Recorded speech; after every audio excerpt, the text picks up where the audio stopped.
नमस्कार। कैसे आप सब? उम्मीद करता हूं कि आप सब बहुत ही बढ़िया होंगे। दोस्तों आज मैं 3-4 टॉपिकों के ऊपर चर्चा करूंगा जो बहुत ही महत्वपूर्ण होने वाले हैं ईपीएस 95 पेंशन धारकों के। क्योंकि अभी जो जूम मीटिंग हुई है ना, उन जूम मीटिंग को अगर मैंने जूम मीटिंग का सेपरेट एक बड़ा वीडियो बनाकर आप लोगों के बीच में रखा था और साथ ही साथ में उसके छोटे-छोटे वीडियोज भी मैंने आप लोगों के बीच में दे दिया, जिसमें जितने भी प्रतिनिधि थे सबने अपनी-अपनी बात को रखा है, वो सारी चीजें मैंने आपको दिखा दी है। लेकिन उसमें से सबसे महत्वपूर्ण बात आया था माननीय सुभाष पोखरकर जी का। उन्होंने जो सुझाव दिए थे, उनका सबसे इम्पोर्टेंट एक सुझाव था कि माननीय शोभाकरण लाजे जी, जो उन्होंने अभी अपना स्टेटमेंट दिया था, एक बात दिया था कि ईपीएस 95 पेंशन वृद्धि को लेके किसी भी प्रकार की कोई जो तो काम नहीं हो रहा है या ईपीएस 95 पेंशन धारकों को लेके विरोधाभास जैसा बात सामने निकल के आया था। उनका स्टेटमेंट बिल्कुल अलग था।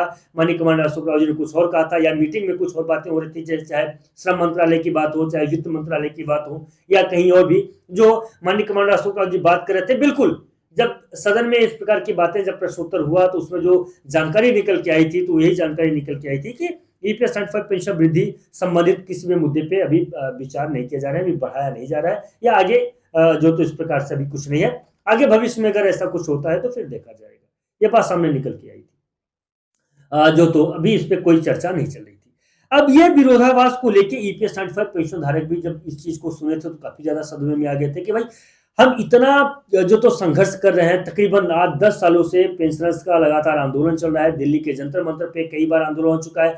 नंगा आंदोलन से लेके खून से पत्र लिख जो तो लेटर लिखने से माननीय प्रधानमंत्री जी को देने से लेके अगर बात करें बुलढाना महाराष्ट्र में तो इतने लंबे समय से क्रमिकर्षण चल रहा है, उस चीज को भी अगर ध्यान में रखें, वो चीज को लेके तो बहुत सारी चीजें थी और इस सारी चीजों को ध्यान में रख के माननीय सुभाष पोखरकर जी ने एक सुझाव रखा कि हम एक बार फिर से प्रदर्शन करेंगे और ये प्रदर्शन की शुरुआत बंगलोर से होगी। बंगलोर से शुरुआत करेंगे और उसमें जोरदार प्रदर्शन करेंगे और उस प्रदर्शन में, उस जो तो अपने आंदोलन में जो माननीय शोभाकरण लाजे जी का इस्तीफा तक मांगने की हम लोग जो तो बात रखेंगे, इस्तीफा मांगेंगे। क्योंकि ईपीएस 95 पेंशन धारकों की पेंशन वृद्धि की बातें बार बार सामने निकल के आ रही हैं और उनके द्वारा इस प्रकार के स्टेटमेंट दिए गए थे जिससे बहुत सारे ईपीएस 95 पेंशन धारक निराश नहीं हुए। सही है, लेकिन ईपीएस 95 पेंशन धारकों की पेंशन वृद्धि को लेकर और दूसरी तरफ से क्या सामने निकल के आया, मैं आपको ये थोड़ा सा याद दिलाना चाहूंगा। यहाँ पे माननीय कमांडर अशोक रावत जी दो बार माननीय प्रधानमंत्री जी से मुलाकात कर चुके हैं। मथुरा सांसद श्रीमती हेमा मालिनी जी के माध्यम से या उनसे कई बार तो बात किए, पर्सनली माननीय श्रीमती हेमा मालिनी जी भी माननीय प्रधानमंत्री जी के साथ में मिली है।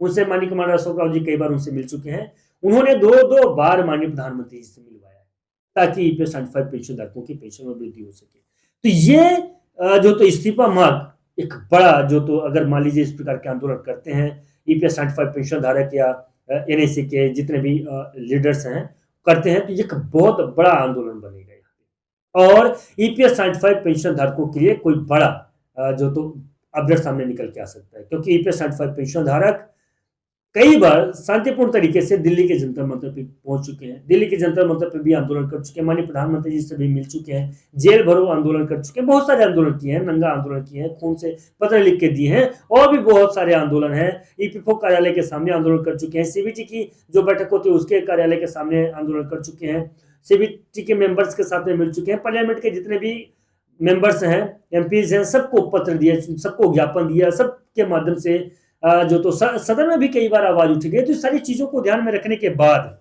ये फैसला लिया गया है। आपको क्या लगता है कि फैसला सही लिया गया है या नहीं? अगर आपने वीडियो को यहाँ तक देखा है तो कमेंट के माध्यम से बात जरूर बताइएगा। तो दोस्तों उम्मीद करता हूँ कि मैंने जो वीडियो आप लोगों तक बनाई है, पहुंचाई है, मेरे मन के अंदर में प्रश्न चल रहा था, मैंने आप तक पहुंचाया। फिलहाल अगर ये जानकारी वीडियो और पसंद आया हो, बातचीत करने का जो तरीका है वो आपको पसंद आया हो, तो चैनल पे नए हैं, पहली बार आए हो तो चैनल को सब्सक्राइब जरूर करिएगा, अपना प्यार दीजिएगा, आशीर्वाद दीजिएगा। दोस्तों मिलते हैं नए वीडियो नए वीडियो, तब तक नमस्कार, जय हिंद।